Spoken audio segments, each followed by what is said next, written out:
Today was meant to be the joyful beginning of our honeymoon, but instead it turned into a bizarre ordeal.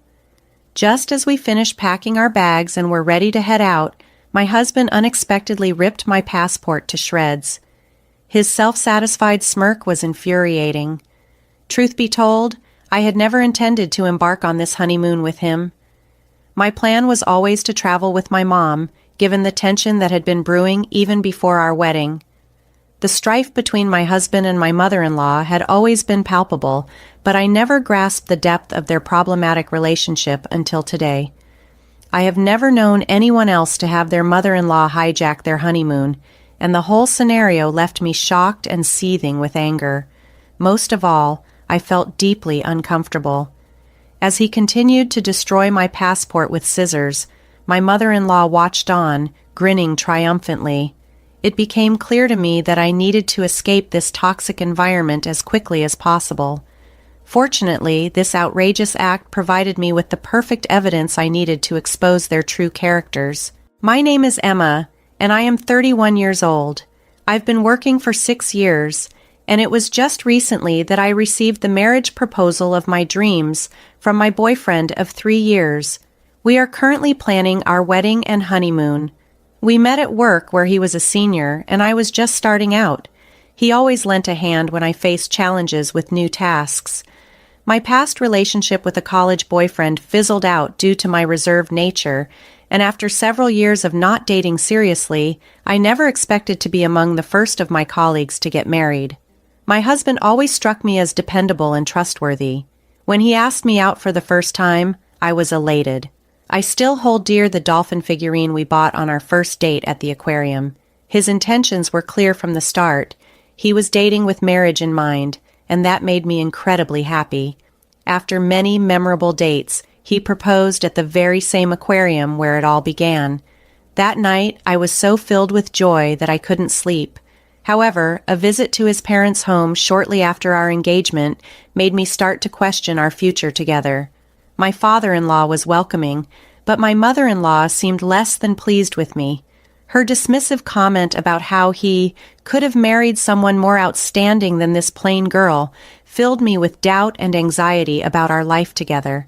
Initially, I told myself that the nerves before the wedding were normal, so I brushed aside my concerns and pushed forward with the wedding plans. During one conversation about our future life together, both my husband and his mother assumed that I would quit my job after getting married. Although I once entertained the idea of leaving work to focus on family life, I realized that my job was a source of stability and confidence for me, especially amidst my growing anxieties about marriage. Despite the constant pressure from my mother-in-law to quit, I resolved to keep my position at the same company where my husband worked. As we planned the wedding, we faced a disagreement about when to officially register our marriage. My husband wanted to do it sooner rather than later. Ultimately, we respected his preference and registered our marriage, which, despite feeling routine, filled me with joy once I realized we were officially married. We initially planned for a small and intimate wedding. However, once my husband mentioned this to his mother, she intervened immediately. "Mason's wedding is too important for a small gathering," she declared over the phone. "The wedding must be grand, and I will ensure it's appropriate for Mason. Keep your guest list to just your parents and close friends. I suppose your friends are as uninteresting as you, and they'd only dampen the mood." I was overwhelmed by her forceful opinions on everything from the venue to the guest list, and it was frustrating to see her assert so much control. But I convinced myself that perhaps this was just the nature of weddings, and I reluctantly agreed to limit my guest list to just my parents and a few friends, as she wanted.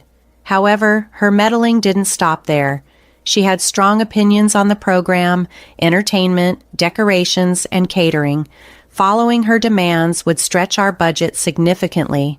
Initially, Mason's family had agreed to cover half of the wedding costs, but suddenly that arrangement changed, leaving me to shoulder the extra financial burdens for the grand wedding she envisioned. In an attempt to manage costs discreetly, I made some economical choices, but she criticized these decisions harshly, claiming they looked cheap and accused me of not following her instructions. After all the compromises and challenges, I hoped that the wedding would mark the end of her overbearing involvement. But as I soon learned, distancing myself from her influence was not going to be as easy as I had hoped. After our wedding, my husband made a decision that left me completely astounded. Despite my repeated frustrations with his mother's excessive involvement in our wedding plans and my clear desire to maintain some distance from her, my husband decided that we should live with her. Without my knowledge, he canceled the lease on our new apartment that we had already signed. All my belongings, which were meant for our new home, were instead sent to his family's house. I was left speechless, unable to comprehend how these major decisions had been made without my input. During the wedding planning, I had managed everything meticulously, even warning Mason that complying with all his mother's demands would stretch our budget too thin. He brushed off my concerns. The anxiety that had built up before our wedding only grew stronger after the ceremony. We had planned an overseas honeymoon to a destination I had always dreamed of visiting. The thought of celebrating our marriage there felt almost magical. However, my excitement was severely dampened by my growing discomfort with Mason's odd behavior and the looming reality of living with my mother-in-law upon our return. Despite my efforts, Mason did not cooperate much with the honeymoon planning. Oddly enough, he took it upon himself to book our flights and hotel. I was under the impression that he had chosen a romantic setting for our honeymoon, and despite covering all the costs myself, I was grateful he seemed to be contributing in some way. However, the night before we were supposed to leave for our honeymoon, Mason casually dropped a bombshell that shattered everything. As I was double-checking our luggage, he nonchalantly mentioned, "Emma, I'm going to go with my mom." I was in shock, unable to process his words. "What are you talking about? It's our honeymoon, not just any trip. Why would your mother be joining us? We've only paid for 2 flight tickets and the hotel." As I struggled to understand his logic, Mason surprised me yet again. "I never mentioned going on this trip with you, did I? Don't be ridiculous. I'm going with my mom. It's a gratitude trip for all she's done for me. You stay here and get the house ready by cleaning every nook and cranny." In a dramatic display, Mason then tore up my passport, which I had entrusted to him. Rendered speechless, I could only watch in horror as he destroyed it. Just then, his fully made-up mother barged into our room without knocking, eager to leave. "Mason, are you ready?" she asked. His face lit up with excitement. "Yeah, we're good to go. Finally, we can take this trip without any interruptions." They both shared a gleeful laugh, leaving me utterly disgusted. At that moment, I realized I was about to embark on a life with someone who was turning out to be a complete nightmare. While I had been figuring out how to coexist with my mother-in-law, this was beyond anything I could have imagined. As they laughed and left together, any words I could muster felt futile, dismissed as mere sour grapes by them. I had been relieved that Mason seemed to be helping with the honeymoon, but it turned out he had been planning to travel with his mother all along, booking everything in her name and leaving me to bear all the costs.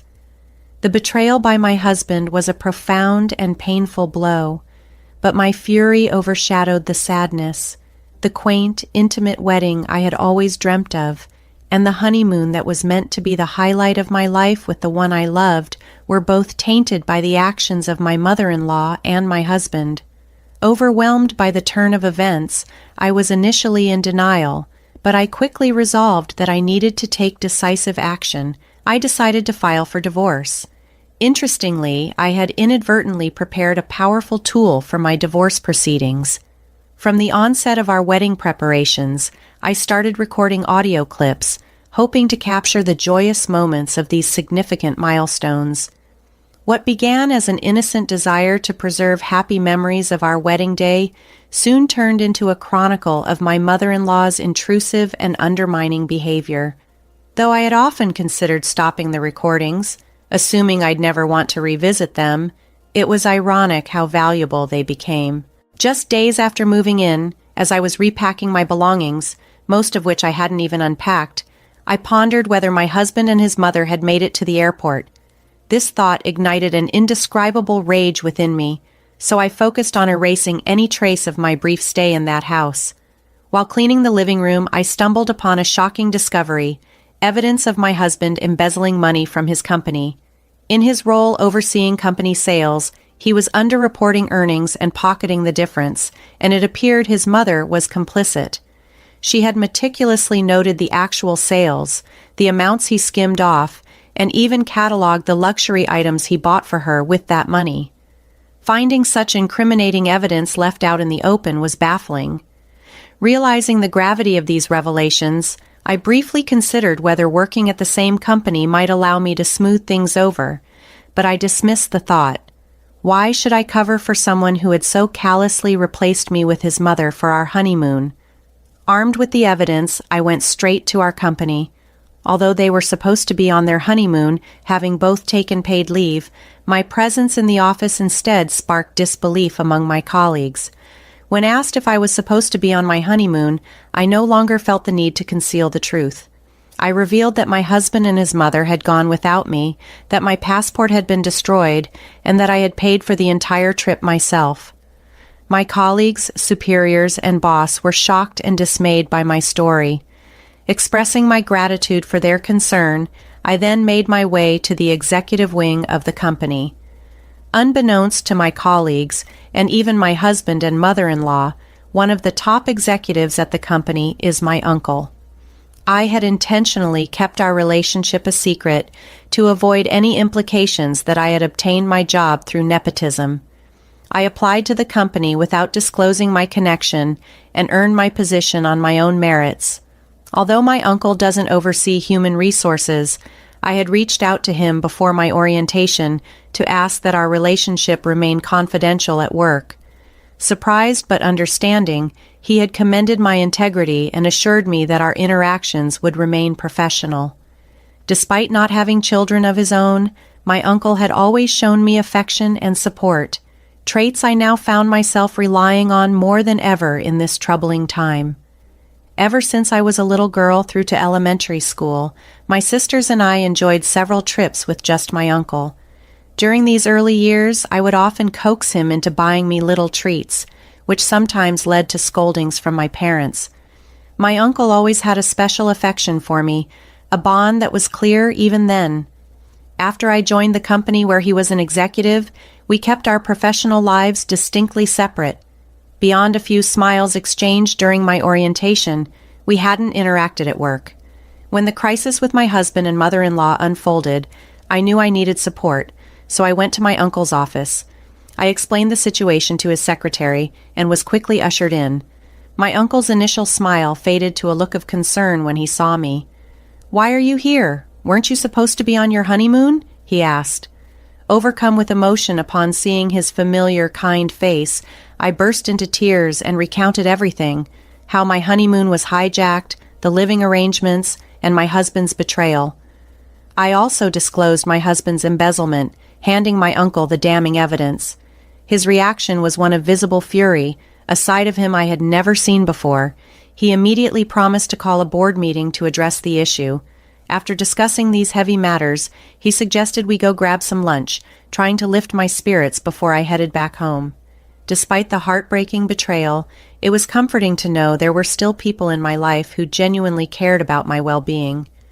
A week later, when my husband and his mother returned from the trip meant to be our honeymoon, my husband furiously called me for not picking them up from the airport and for not having the house cleaned as he had demanded. He ranted about my unexplained absence. By this point, I had already secured a top-notch divorce lawyer, recommended by my uncle and parents, and the legal process was underway. Without letting my husband finish, I retorted sharply, "You two sure are loud and annoying. I don't want to hear your voice anymore. Why would I pick up someone I'm divorcing? And why would I follow your silly orders?" His response was filled with disbelief and continued arrogance. "Do you think it's okay for you to say such things? I did you a favor by marrying you. If I divorce you, you'll never get remarried. My mom's furious too. If you come back now and prepare our meals, I might forgive you. We're tired of foreign food." His words were harsher than any before, but they only reaffirmed my decision. After revealing his true colors through the passport incident and the trip, I saw him for who he truly was. As he continued his rant, I cut him off. "I've consulted a lawyer about our divorce. Please discuss any further matters with them." "What are you talking about? I'm not getting a divorce," he blustered, clearly unprepared. I could hear his mother in the background, shouting to take the phone and hurling insults my way. Calmly, I added, "By the way, I've informed the company about your embezzlement. They'll be calling you in soon. Maybe you should get a lawyer too." Hanging up, I could almost feel his panic through the phone line. This painful chapter was closing, and despite everything, I was ready to move on and heal, supported by those who truly cared for me. It wasn't my problem anymore. My husband kept calling me, but I chose to block his number to avoid further stress. My uncle was already informed about our supposed honeymoon dates, so right after I had spoken to him about the situation, he moved quickly. Using the evidence I provided, the company promptly summoned my husband and began verifying the financial discrepancies I had reported. It turned out the amount he embezzled was substantial. During a meeting with the company's executives, my husband desperately tried to shift the blame onto me, fabricating a story that I was the real embezzler. My uncle, unable to restrain himself, vehemently defended me, asserting, "My niece would never do such a thing. We've confirmed that you and your mother are the culprits of the embezzlement. You're lucky we haven't called the police yet." Caught red-handed and now aware that I was connected to senior management, my husband seemed utterly defeated, as if he had lost everything at that moment. Later that day, I returned to the company to return the wedding gifts my colleagues had given us, given that our marriage had dissolved so quickly after the ceremony. However, everyone refused to take them back, insisting they were given as blessings. While I was enveloped by this support, my soon-to-be ex-husband approached me, bewildered. "Why didn't you tell me you were related to the top brass? I'm sorry. Can we start over? Can you ask your uncle to let me keep my job and make this embezzlement issue disappear?" I was appalled by his audacity. "Do you even hear what you're saying? Reflect on your actions and face the consequences. Divorce is the only option now," I said, pushing him away. With nowhere else to turn, he clung on desperately. Watching this, my colleagues called security, who promptly escorted him out.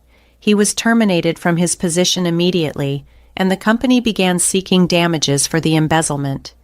During this tumultuous time, my mother-in-law tried to contact my family repeatedly.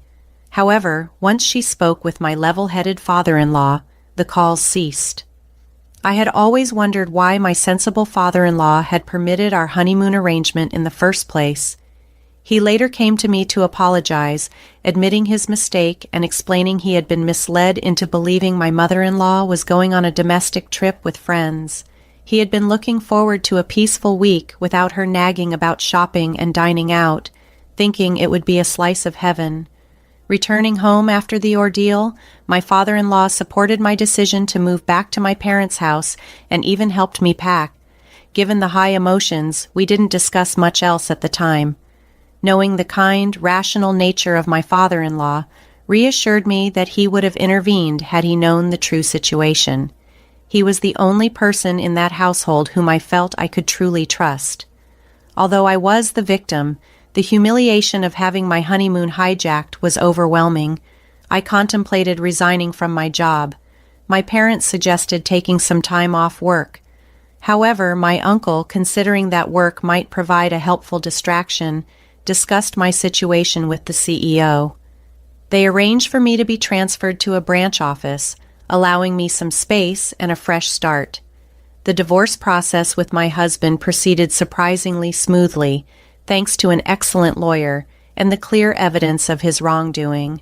When planning our wedding and discussing the financial aspects, it became apparent that my husband had almost no savings.